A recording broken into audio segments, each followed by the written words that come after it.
Navatera will be there. It's actually have a lot of company, but great job by Lone Gecko to interrupt Palador. Gets it back to Boop.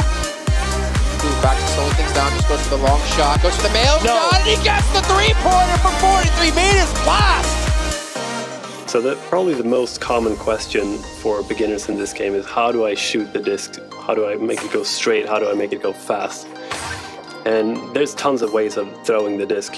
Everyone has their own style. But there's a couple of sort of basic guidelines.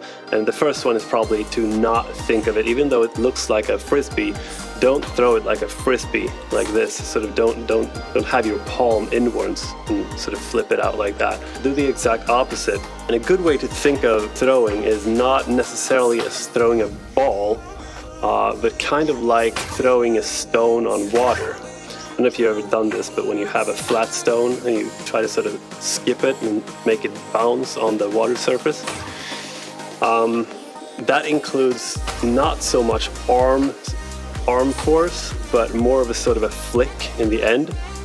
So basically try to avoid moving your arm in a swinging motion like this, and more in a pushing motion like so. And I also try to use my feet a little bit and try to use my body when I throw as well. So another important thing regarding throwing is the velocity of the throw, or how much force you put into it. Because a lot of players will find that they will start getting better at throwing and more accurate, and then after a while they actually start getting worse. And I think that this has to do a lot with them putting more and more force into the throw.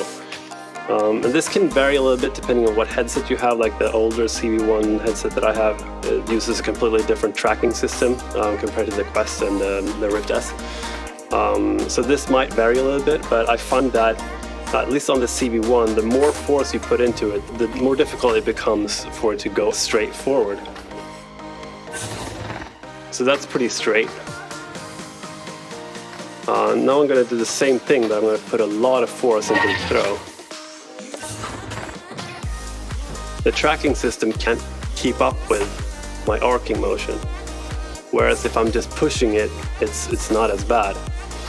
So once you've mastered your kind of standard shot, which is going to be like the sidearm or overarm, you want to try all the different variants of throwing as well, namely kind of backhand throwing, like so. Also underarm throwing. Slaps are very important. And there's no time to do anything else. Also anchor shots, because then you can sort of throw the disc and then throw off in a different direction straight after, which can be useful. Try to throw in different directions while you're facing the same direction. So if I'm standing like this and I want to throw it, for example, over there, a lot of times I'm not going to have time to turn around and face this way and do my sort of practiced sidearm throw. I have to throw it like this or something else, or for example that way, then I have to do the backhand throw. So a good way of practicing this is to kind of use your personal disc and just throw everywhere. It's sort of inside of your field of view. And also, pro tip, you have two hands, right? So you can also use the left hand to throw. Surprise.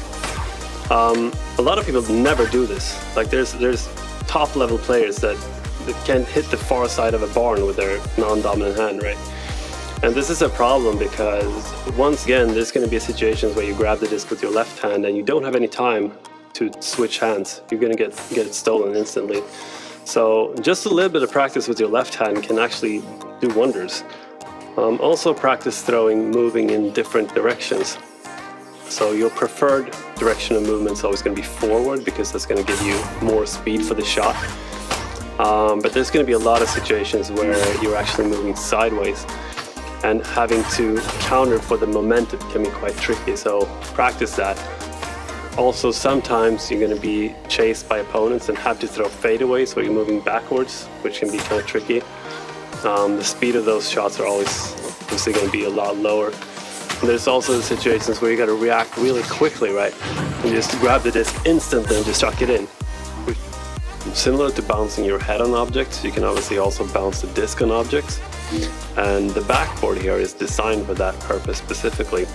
So as a general kind of rule of thumb, you can think of this pillar here as a sort of a divider.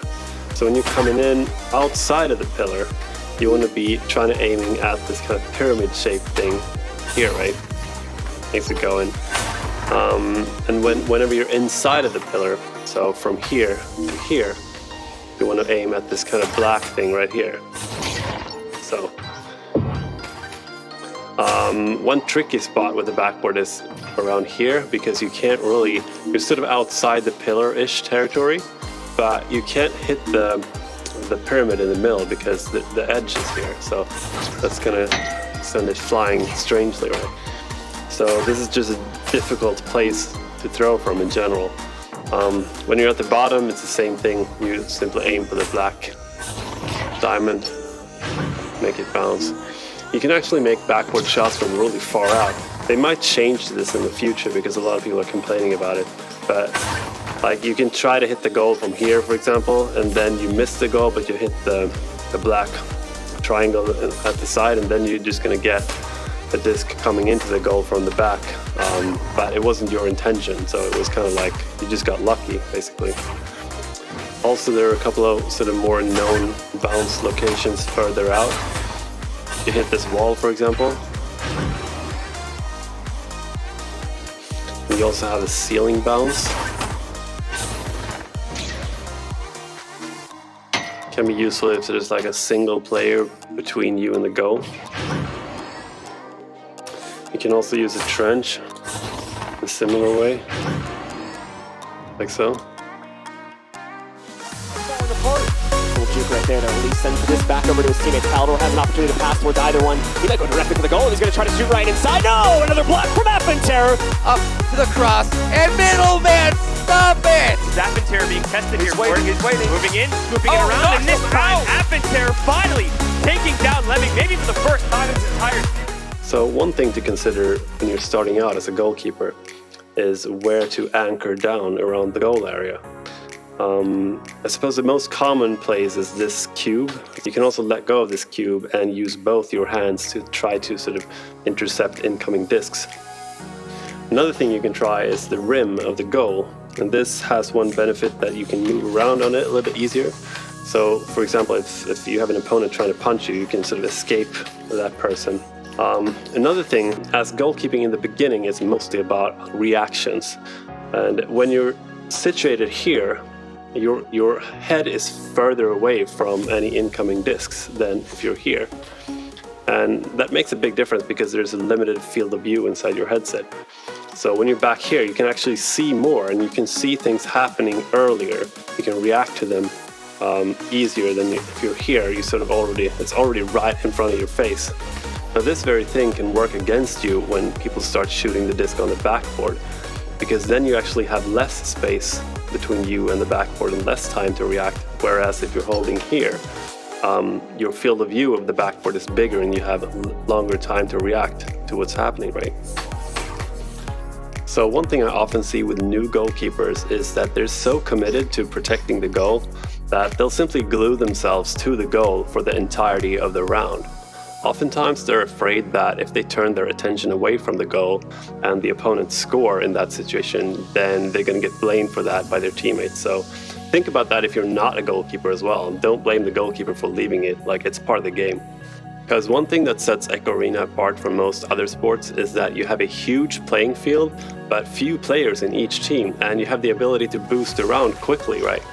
So whenever the opponents aren't directly attacking, the goalkeeper is much better used for other things than covering the goal. For example, if your team is attacking, you can sit here and sort of be an option for them to pass back if their attack doesn't work and they need a reset. You can be here and pick up the disc and give them some time and space and sort of try it again. And if there's a turnover, just make sure to catch a boost back to the goal as fast as possible, using an opponent if you have to. Nowadays, most three-point shots are actually saved by a stack of two players catching up to the disc from behind, not by a goalkeeper sitting in the goal, because most people just won't be stupid enough to try to go for a three-point shot when there's a goalie around the goal. So the only time you really need to be covering the goal is when the opponents actually have the disc inside your own half. So aside from simply covering the goal from open three-pointers, your main job in the goal is actually to be a communicator for your teammates, because with your position this far back, you have a really great view of what's happening in terms of where the opponents are and where they're likely to pass the disc. So when your teammates are out in the field, pressuring the disc and trying to create a turnaround, they need you to give them positional callouts of where the opponents are. That way it's much easier for them to try to cut off any open passes.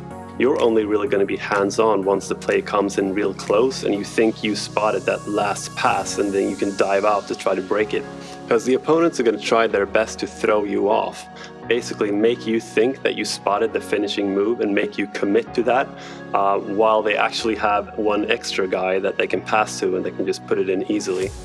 Now, if you do manage to save the disc as a goalkeeper, you want to get rid of it as fast as possible. Preferably to an open teammate if you have one, but a lot of the time there's a big scramble going on and it's difficult for you to find one in the limited time that you have. So a lot of the time the best option is simply to clear the disc.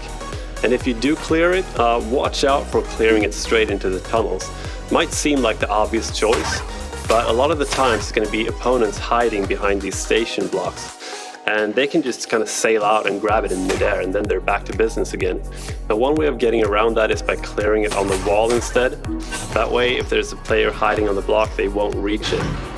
Now, you can also aim for the ceiling area beyond high sky.